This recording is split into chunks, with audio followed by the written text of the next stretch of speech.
இன்னைக்கு நான் குஸ்கா ரைஸ் பண்ண போகிறேன். இது ரொம்ப பேருக்கு பிடிச்ச ஒரு ரெசிபி. பிளைன் ரைஸாக சாப்பிட்டு போராக ஃபீல் பண்ணுறவங்க இந்த மாதிரி குஸ்கா பண்ணி சாப்பிடும்போது ரெஃப்ரெஷிங்காக இருக்கும். பேச்சுலர்ஸ் கூட இது ரொம்ப ஈஸியாக பண்ணலாம். இதுக்கு தேவையான இன்க்ரீடியன்ஸ் பார்ப்போம். பாஸ்மதி ரைஸ் ஒரு 200 கிராம்ஸ் எடுத்து அதை தண்ணியில் நான் ஊற வச்சுருக்கேன். அதுக்கப்புறம் ஒரு பெரிய சைஸ் வெங்காயம் இந்த மாதிரி சின்ன ஸ்லைஸாக கட் பண்ணி வச்சுருக்கேன். புதினா ஒரு ஹேண்ட்ஃபுல், ஒரு கைப்பிடி அளவு எடுத்து அதை கட் பண்ணி வச்சுருக்கேன்.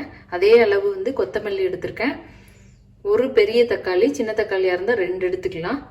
அப்புறம் பச்சை மிளகாய் ஸ்லிட் பண்ணி வச்சுருக்கேன். ஸோ உங்கள் காரத்துக்கு தகுந்தாப்புல நீங்கள் போட்டுக்கலாம். அதுக்கப்புறம் இஞ்சி பூண்டு விழுது, அப்புறம் கரம் மசாலா, அதுக்கப்புறம் ஹோல் கரம் மசாலா, பட்டை, கிராம்பு, ஏலக்காய், அன்னாசிப்பூ இதை எடுத்துக்கலாம்.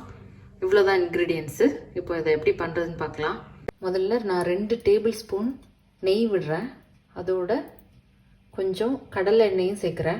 நெய் மட்டும் சேர்த்தா அவ்வளோ டேஸ்ட் நல்லா இருக்காது. எண்ணெயும் கொஞ்சம் சேர்த்தா தான் டேஸ்ட் நல்லா வரும். எண்ணெய் சூடானதுக்கப்புறம் கிராம்பு, ஏலக்காய், அன்னாசிப்பூ, பிரிஞ்சி இலை எல்லாத்தையும் சேர்த்துடலாம். இது நல்லா பொரிஞ்சதுக்கப்புறம் இதில் வெங்காயம் சேர்க்கலாம். வெங்காயத்தோட இந்த பச்சை மிளகாவையும் சேர்த்துடலாம். பச்சை மிளகாய் ஸ்லிட் பண்ணி தான் போடணும். இதை ஒரு 2-3 மினிட்ஸ் நம்ம நல்லா வதக்கணும். நெக்ஸ்ட் இதில் 1 டீஸ்பூன்லேருந்து 1.5 டீஸ்பூன் இஞ்சி பூண்டு விழுது சேர்த்துடலாம். இதோடைய இந்த ரைஸ்க்கு தேவையான உப்பு சேர்த்துடலாம். இப்போ வெங்காயம் நல்லா வதங்கிடுச்சு. இதில் நான் தக்காளி சேர்க்குறேன். இப்போ தக்காளி நல்லா குக் ஆகி ஆயிலெலாம் ரிலீஸ் ஆக ஆரம்பிச்சிருச்சு. இப்போ நம்ம இந்த கொத்தமல்லி, புதினாவை சேர்த்துடலாம். கொத்தமல்லி, புதினா தக்காளியோடு சேர்ந்து நல்லா வதங்கணும். 1 or 2 மினிட்ஸ் ஆகும். இது நல்லா வதங்கினதுக்கப்புறம் இதில் 1.5 டீஸ்பூன் கரம் மசாலா சேர்க்குறேன். உங்களுக்கு பிரியாணி மசாலா கூட சேர்த்துக்கலாம். அதுக்கப்புறம் பாஸ்மதி ரைஸ் சேர்க்குறேன்.